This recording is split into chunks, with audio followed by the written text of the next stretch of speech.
এই ফোনটি নাকি বেস্ট বাজেট ক্যামেরা ফোন, তার সঙ্গে সঙ্গে এটি নাকি বেস্ট সেলিং স্মার্টফোন অর্থাৎ 5G স্মার্টফোন, এই রকম আরও অনেক খেতাবের কথা বলছে স্যামসাং। আমাদের কাছে আজকে রয়েছে স্যামসাংয়ের নতুন লঞ্চ করা মোবাইল অর্থাৎ স্যামসাং M06 5G।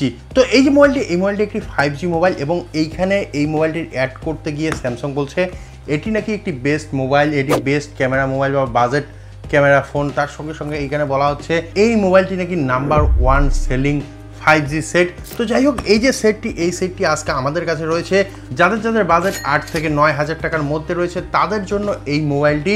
আজকে দেখবো এই মোবাইলটি তোমাদের জন্য বেস্ট কিনা, এবং সেটি দেখার জন্য অবশ্যই মোবাইলটির সমস্ত স্পেসিফিকেশান তার সঙ্গে সঙ্গে এর সমস্ত পার্ট নিয়ে আলোচনা করতে হবে। তাই সবার প্রথমে মোবাইলটিকে আনবক্স করব এবং তারপরেই সমস্ত তথ্য জানবো।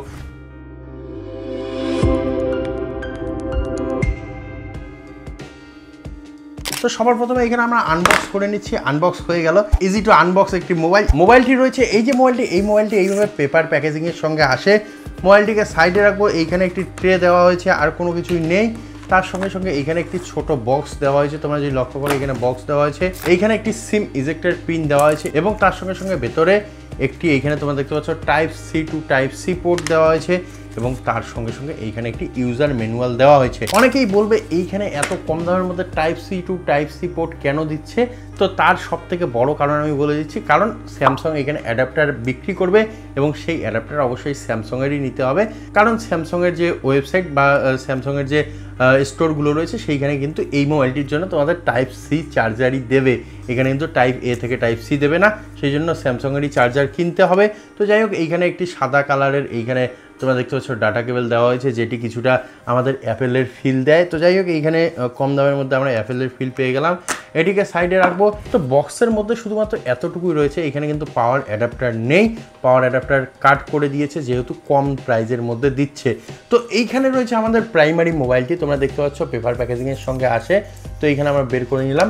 তো এইখানে রয়েছে আমাদের মেন যে মোবাইল, সেই মোবাইলটি। এই মোবাইলটির মোট 2টি কালার রয়েছে, যার মধ্যে একটি আমার কাছে রয়েছে অর্থাৎ সেস গ্রিন এবং ব্লেজিং ব্ল্যাক। তো এইখানে সেস গ্রিন কালারটি আমাদের কাছে রয়েছে, যেটি দুর্দান্ত লুক দিচ্ছে এই মোবাইলটিকে। তার সঙ্গে সঙ্গে এইখানে তোমরা যদি দেখো তাহলে পেছনে ডুয়েল ক্যামেরার এইখানে কিন্তু একটি স্লট দেওয়া হয়েছে, যে এইখানে 2টি ক্যামেরা ইনস্টল করা হয়েছে এবং তার পাশেই কিন্তু এইখানে একটি ফ্ল্যাশ লাইট ইনস্টল করা হয়েছে। এবং নিচের দিকে যদি লক্ষ্য করো তাহলে এইখানে স্যামসাংয়ের যে ব্যাজিং, সেই ব্যাজিং দেওয়া হয়েছে। পিছনে কিন্তু গ্লাস ম্যাটেরিয়াল ইউজ করা হয়নি, তারপরেও কিন্তু একটি গ্লেজি ফিনিশিং দেওয়া আছে, যেই জন্য মনে হচ্ছে যে এই মোবাইলটির ব্যাক প্যানেলটি একটি গ্লাস প্যানেল। তো এখানে গ্লাস প্যানেলে কিন্তু ইউজ করা হয়নি।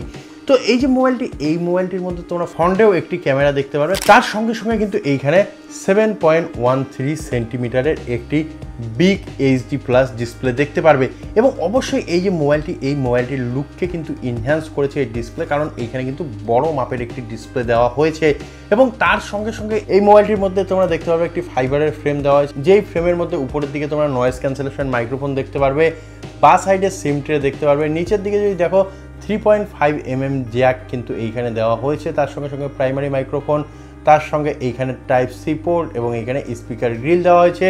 এবং তোমরা যদি ডান সাইডে দেখো তাহলে এইখানে কিন্তু পাওয়ার বাটন কাম ফিঙ্গারপ্রিন্ট সেন্সার দেওয়া হয়েছে এবং তার উপরেই ভলিউম আপ ডাউন কি দেওয়া হয়েছে। তো এর যে ওভারঅল লুক আমরা বললাম। এখন আসা যাক মোবাইলটির যে মেন পার্টগুলো, সেই পার্টে। তো সবার প্রথমে যেহেতু ক্যামেরা বলেছিলাম, তো এইখানে কিন্তু 50 মেগাপিক্সেল এবং 2 মেগাপিক্সেলের 2টি ক্যামেরা পিছনে দেওয়া হয়েছে এবং ফ্রন্টের মধ্যে একটি 8 মেগাপিক্সেলের সেলফি ক্যামেরা দেওয়া হয়েছে। তো এইখানে কিন্তু স্যামসাং তাদের যে মোবাইল, সেই মোবাইলকে ক্যামেরা ফোন বলছে, বেস্ট বাজেট ক্যামেরা ফোন, এইরকম কিছু হেডিং দিয়ে বিক্রি করছে। তো সেটি কি রয়েছে এইখানে, অর্থাৎ এর যে পারফরমেন্স কতটা কি রয়েছে সেটা আমরা শেষে জানবো। তো যাই হোক, এইখানে কিন্তু 52 তার সঙ্গে সঙ্গে 8 মেগাপিক্সেলের 3টি ক্যামেরা দেওয়া হয়েছে এবং অবশ্যই এখানে আমি ডিসপ্লে বললাম 17.13 সেন্টিমিটারের একটি এইচডি প্লাস ডিসপ্লে দেওয়া হয়েছে। এবং তার সঙ্গে সঙ্গে এই যে ডিসপ্লেটি কোনো নর্মাল ডিসপ্লে নয়, 90 হার্জের হাই রিফ্রেশ রেট দেওয়া হয়েছে। অর্থাৎ এখানে কিন্তু 120 হার্জ দেওয়া হয়নি, সেটি অবশ্যই তোমাদের মাথায় রাখতে হবে। এখানে 90 হার্জের রিফ্রেশ রেট দেওয়া হয়েছে, যেই জন্য ডিসপ্লেটি খুব বেশি ল্যাগ করবে না এবং খুব বেশি স্মুথও হবে না, সেই জিনিসটি অবশ্যই মাথায় রাখতে হবে। তো এখন আসা যাক সব থেকে দুর্দান্ত জিনিস, অর্থাৎ এই মোবাইলের সব থেকে দুর্দান্ত জিনিস যেটি সেইখানে, অর্থাৎ এইখানে যে প্রসেসর দেওয়া হয়েছে, সেই অন্য কোম্পানি কিন্তু 25 থেকে 27 হাজার টাকার মোবাইলের মধ্যেও করছে অর্থাৎ মিডিয়াটেক ডায়মন্ডসিটি 6300 সেই প্রসেসর দিয়েছে এই মোবাইলের মধ্যে, অর্থাৎ এইখানে মিডিয়াটেক ডায়মন্ডসিটি 6300 প্রসেসর রয়েছে। তার সঙ্গে সঙ্গে এখানে তোমরা 4GB র্যাম এবং 128GB ইন্টারনাল স্টোরেজ পেয়ে যাচ্ছ। তার সঙ্গে সঙ্গে এই যে মোবাইলটি, এই মোবাইলটিকে রান করার জন্য একটি 5000 mAh এর বিগ ব্যাটারি পেয়ে যাচ্ছ এবং যেটিকে চার্জ করার জন্য কিন্তু অ্যাডাপ্টার দেওয়া নেই, তোমাদের আফটার মার্কেট বাই করে নিতে হবে। তো যাই হোক, এই যে মোবাইলটি, এই মোবাইলটির যে পার্টগুলো, সেই পার্টগুলো নিয়ে কথা হলো। আর কিছু এডিশনাল জিনিস রয়েছে যেগুলো সবসময় থাকে, যেমন এইখানে তোমরা 5G সাপোর্ট পেয়ে যাবে, ব্লুটুথ পেয়ে যাবে, সমস্ত রকমের সেন্সার পেয়ে যাবে, ওয়াইফাই পেয়ে যাবে, সমস্ত কিছু কিন্তু এইখানে রয়েছে। সেগুলো নিয়ে কিন্তু কোনো রকমের চিন্তা নেই, কারণ সমস্ত কিছু এইখানে রয়েছে। তো এখন আসা যাক মোবাইলটির পারফরমেন্স নিয়ে। তো এই যে মোবাইলটি আমাদের কাছে রয়েছে, এই মোবাইলটি আমরা অলরেডি ইউজ করেছি, অর্থাৎ আজকে আমরা যখন এই মোবাইলটিকে ইউজ করি তখন কিন্তু এর যে ক্যামেরা পারফরমেন্স, আমরা শুধুমাত্র ক্যামেরা পারফরমেন্স দেখার জন্য এই মোবাইলটিকে ইউজ করি। এইখানে কিন্তু যে ক্যামেরা পারফরমেন্সের কথা বলা হচ্ছে, অর্থাৎ বেস্ট বাজেট ক্যামেরা ফোন, সেইখানে কিন্তু আমার একটু ডাউট লেগেছে, কারণ এইখানে যে ক্যামেরা কোয়ালিটি বা পিকচার কোয়ালিটি, সেই পিকচার কোয়ালিটি কিন্তু ততটাও উন্নত নয়। যখন তোমরা ফটো তুলবে তখন কিন্তু আরও খারাপ হবে, কিন্তু যখন তোমরা এই ফটোটি ক্লিক করবে, ক্লিক করার পর কিন্তু কিছুটা ইনহ্যান্স হবে, ফটো এআই এর মাধ্যমে ইনহ্যান্স হয়ে একটু ভালো হয়। তবে এইখানে কিন্তু যখন তোমরা র ফটো তুলবে তখন কিন্তু তোমরা সেই রকম ক্লিয়ার পাবে না, ইমেজ পাবে না। শুধুমাত্র এআই এর দ্বারা কিন্তু এই ফটোগুলোকে ইনহ্যান্স করা হয় এবং ইনহ্যান্স করে সুন্দর করা হয়।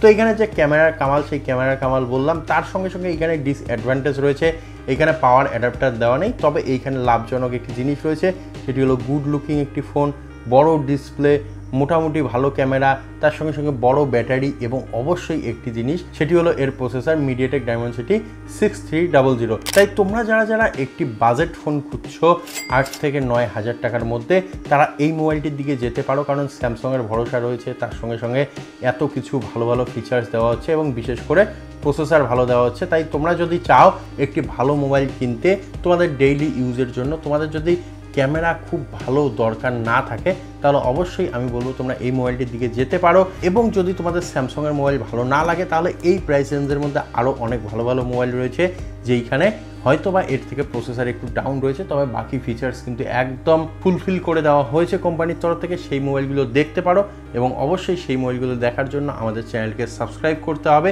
এবং অবশ্যই ভিডিওটি ভালো লাগলে শেয়ার করতে হবে এবং কমেন্টে তোমাদের প্রশ্ন জানাতে হবে। তো আজকের ভিডিওতে এতটুকুই, দেখা হবে আরও একটি ভিডিওতে। ধন্যবাদ।